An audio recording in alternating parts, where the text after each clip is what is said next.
Okay. Um, I guess this will be the YouTube version. Instagram will get a different version, but this will be the YouTube version for this evening. All right. So tonight, I left the house with the idea that this would be an uneventful evening. I went out to go see the producers, Mel Brooks, wonderful play at a local theater here. I expected it to be mediocre as far as it's community theater. All right, I mean, let's be honest, it's community theater. And you got some good people, you got some bad people. It's it's give and take. Um, so I went with my mother. One of her friends had gotten tickets. It's nice to go out with your mom sometimes. Family bonding. Well, let me tell you. It's fucking hot. I'm sitting outside. I'm not even doing anything, and I'm already sweating. All right. So, we're just gonna move it there because I need both hands. Okay. So we went to the local community theater in Florida, um, here in Bradenton, and it was good. It was all things considered. It was a good production. I liked the acting. The guy that played Leo Bloom, he had a good voice. He had a good voice. The guy that played Max Bialystock, he had some good comic timing. Good feel to him, good flow. I dig it. Okay.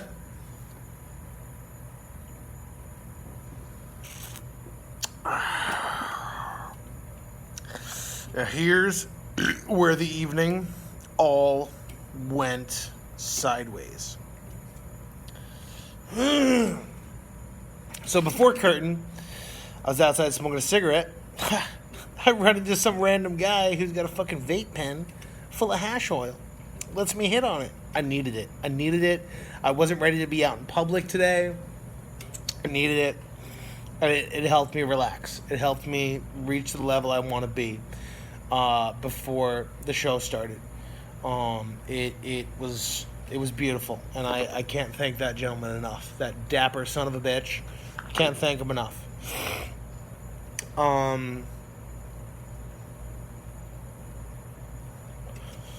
Everything was going great up until Leo Bloom dislocated his shoulder. So, apparently during one of the numbers, dude fell and just popped his shoulder right out of the socket. I mean, this thing was out. You could look at it. His scapula was not right. No, it was out. Like, that was it. Dude was done for the night. But we were sitting in our chairs, and this dude comes out onto the stage, and he's like, I never thought I'd actually say this, but is there a doctor in the house? And I paused. I paused for a brief moment because, humbleness, shyness, take your pick, mixture of the two. I paused for a brief moment, to see if anybody else was going to speak up. I mean, there was a lot of old people in the crowd. I figured there had to be a doctor somewhere, so I just kept my mouth shut. I gave it like a good 30 seconds. Because the thing is, I believe that if someone is actually a doctor and somebody calls for one, the Hippocratic Oath, that whole thing kicks in, like, there's no hesitation. There's no hesitation whatsoever.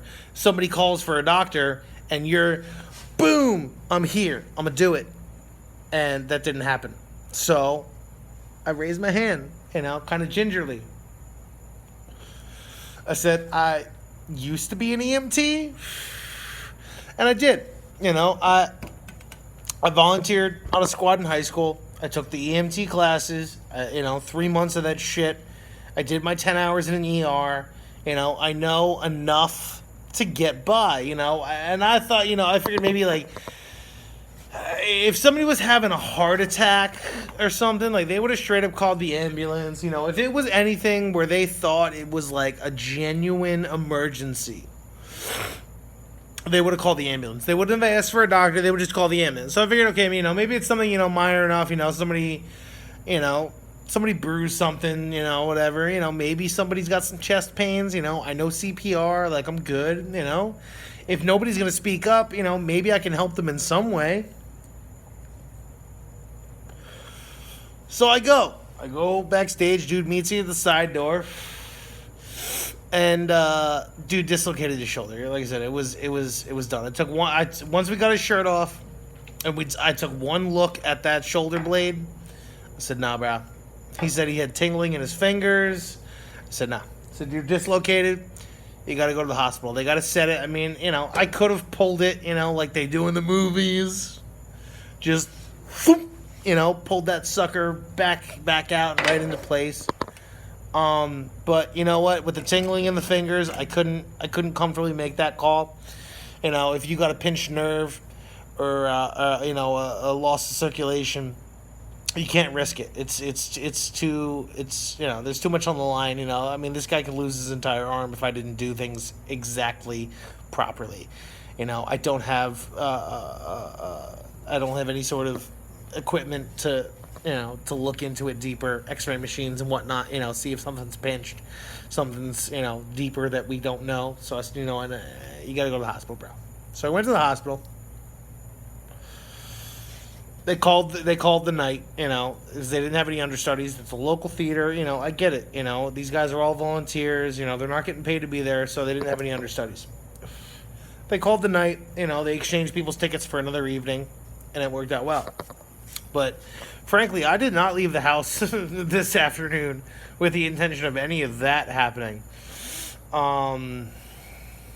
It was weird, but it worked out well at the end of the day. Before Curtain, they were doing a little tour thing, and me being me, kind of stood out in front a little bit more than I possibly should.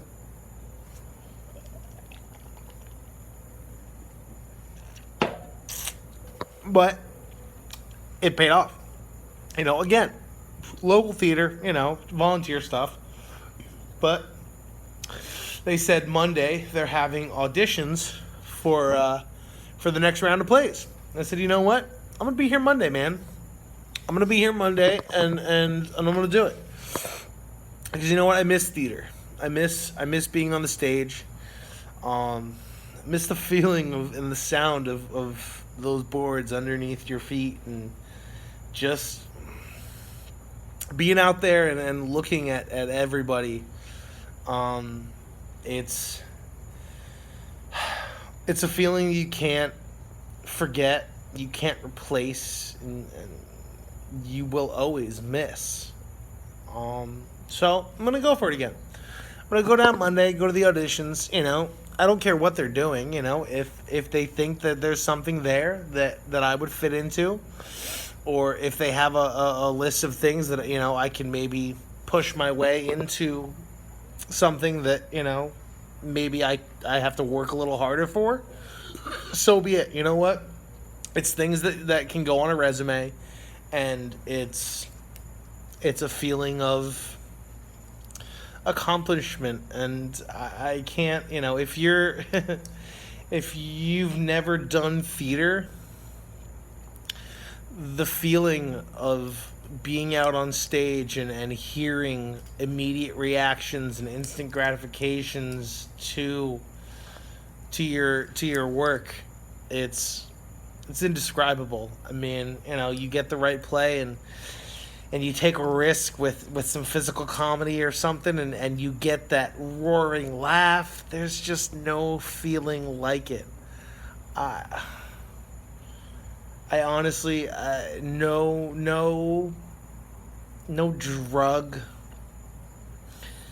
no drink, no other vice could ever actually match up to that feeling of being on stage in front of people live. Just, and when it works, oh God, it's beautiful. It's fucking magical. So we're gonna go down there Monday. We're gonna do some auditioning and see what they got. I'm really excited. I think we'll definitely be talking Monday night, and see how things go over the next week or so. I feel good about it. I do. I really do.